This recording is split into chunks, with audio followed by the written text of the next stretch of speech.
Attorney, hingi lang po ng advice kung anong dapat gawin kasi kumuha po ng bahay year 2018 pero until now wala pa din yung bahay na itayo Nako. doon sa General Trias, Cavite. Palagi pong sinasabi na third quarter may endorse na yung bahay.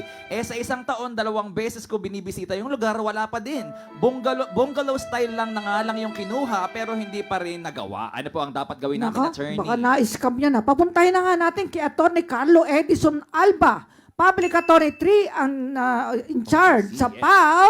13 Martires City, Refer Cavite. na natin agad yan ka Atty. Sales ha. Oo. Kaya ikaw bala dyan para matulungan. Yan. Nako, ang dami po nagbebenta ng kung ano-ano. Tiyakin muna natin na legitimate yan. Oo. Minsan pati City Hall ibinebenta na. Pati yung Circle. Pati Oh, Manila no. Bay. Nako, wag ko kayo basta magtitiwala sa mga bili-bilian, sa malatamis na mga dila.